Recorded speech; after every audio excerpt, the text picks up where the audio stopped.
today's the day I start making the move on getting this Jeep fixed and running right. As you can see behind me, I just picked up this cylinder head. I was this close to buying one brand new from Napa for like $400.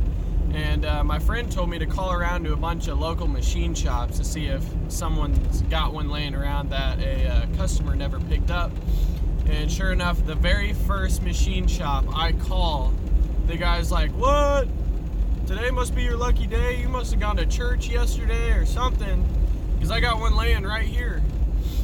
So here I am. I just picked it up, and he said nothing's wrong with it. He said the customer thought the head was cracked, so the customer ended up buying a new one, and then they found out it was just a head gasket.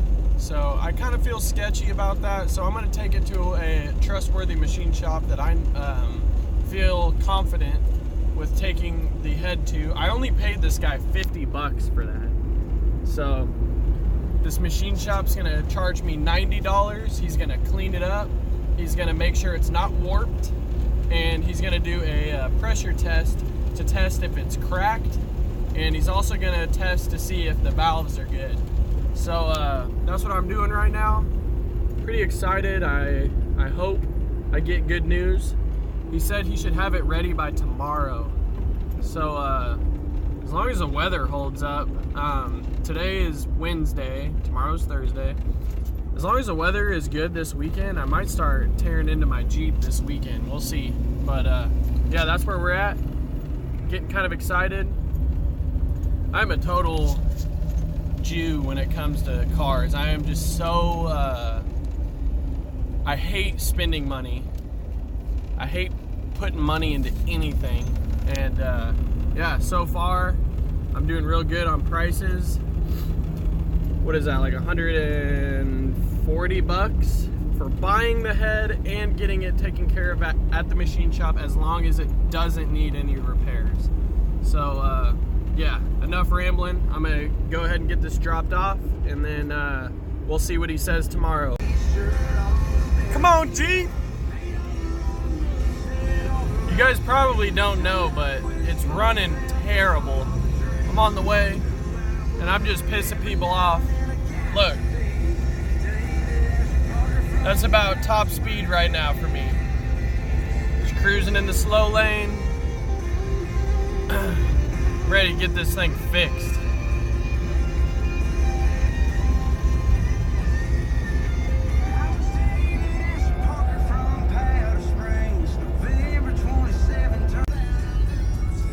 Alright guys, I just dropped it off, and I have to say, so far I'm pretty confident.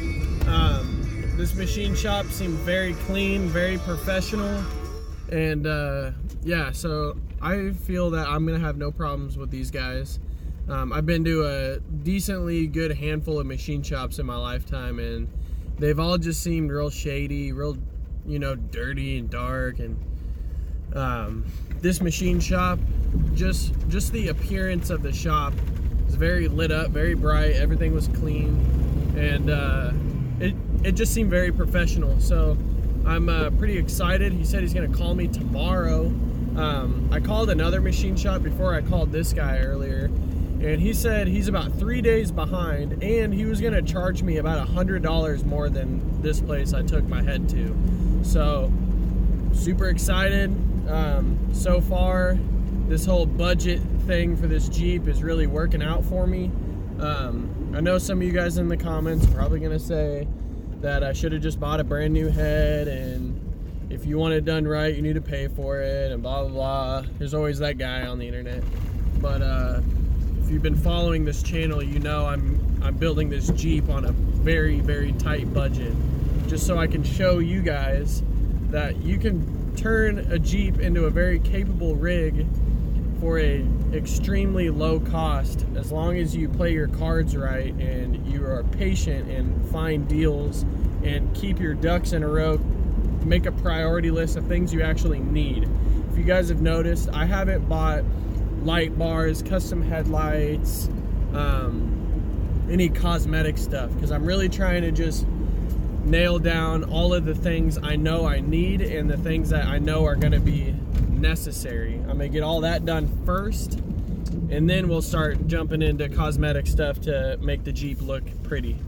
But yeah, anyways, I'm going to end this right here, and tomorrow is when you'll see me in about 2 seconds, and let's see what happens.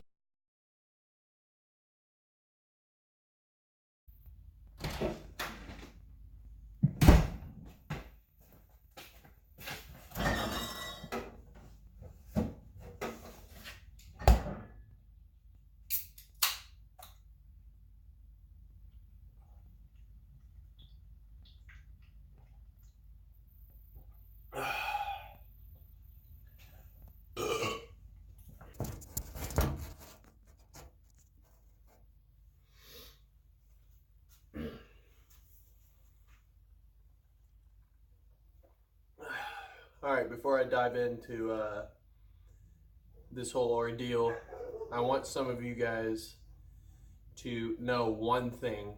If you're not extremely confident with your automotive knowledge, always remember one thing. Don't trust mechanics, okay? Now, I have a lot of friends who are mechanics. I know a lot of people who work in the automotive industry, and I do know who to trust. But when I say that, I mean, don't just trust a random shop. I'm referring to the guy I bought the head from, not the machine shop. I just want to make that clear before I tell you guys the news. Anyways, here we go. So, the machine shop called me, and I got bad news. The head's cracked. That's why you always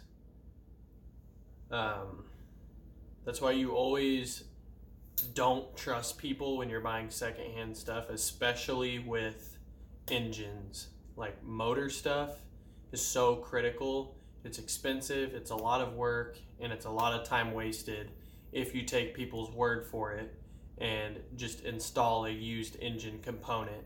So I got a call back from the machine shop, and the head is cracked. I had a really strong feeling it was cracked, and yeah, so I'm not gonna be saving as much money as I thought. I still got a good deal on the head. I only paid 50 bucks for it, like I said, but the machine shop, in order to fix it and get everything up to par and running perfectly, it's gonna be about $400. So I'm gonna have to choke that up, just bite the bullet and do that. That's probably gonna be the biggest investment for my Jeep other than tires. There's really no way of getting around saving money with tires unless you find something used, which I've been struggling with finding. So we're gonna wait on tires, but the machine shop, he said he will have it ready for me next week, and yeah, I'm kind of bummed out about it. Like I said, this shop, my gut feeling told me not to trust this guy. He was just so eager to sell it to me. He wanted me to pay $100 for it, and I told him I'd give him 50, and he was like, yeah, good, okay, cool, that's totally fine. I'll do 50 bucks. Come get it right now. I promise there's nothing wrong with it. So I came and got it for 50 bucks because I knew regardless that's a good deal, but I didn't trust him at all. So I went with my gut. I went and got it checked because I'm smart and I know not to take people's word. I've gotten burned on motors so many times in the past. So yeah, lesson learned there. And yeah, so this budget build just kind of got a little bit more expensive, but I'm on the right path of getting my Jeep fixed and running right so I can start pushing out entertaining content that's going to be off-road, going to off-road parks, hanging out with my friends who have Jeeps. I'm making a lot of new Jeep friends on Facebook pages, and I can't really participate in hanging out with them and going off-roading because my Jeep is running like crap. So I just wanted to give you guys an update. I told you I would let you know what the machine shop said, and that's what they said. So yeah, by the way, this is my father-in-law's, I think it's a 95, I could be wrong, Wrangler. He got it bone stock think he paid like $5 grand for it. It's got aftermarket front and rear bumpers. This is the Badland Harbor Freight winch, and then he went budget with the wheels as well. This is the exact setup I'm wanting to go with. It's probably not very good lighting, but they're 31 1050s on some steel 15x8 wheels, and that's just about all he's done to that. But anyways, that's probably going to wrap up this video. I might post it. I might wait till I get it back from the machine shop. But regardless, stay tuned for episode 2 of getting my Jeep actually fixed and running right. And please subscribe to my channel. I'd really appreciate it. You guys getting my view count up and my subscriber count up really motivates me. And spring is right around the corner. So if we can get this ball rolling with this channel, it'll really motivate me to push out some more super awesome content for you guys. But anyways, thanks for watching, guys, and I'll see you in the next video.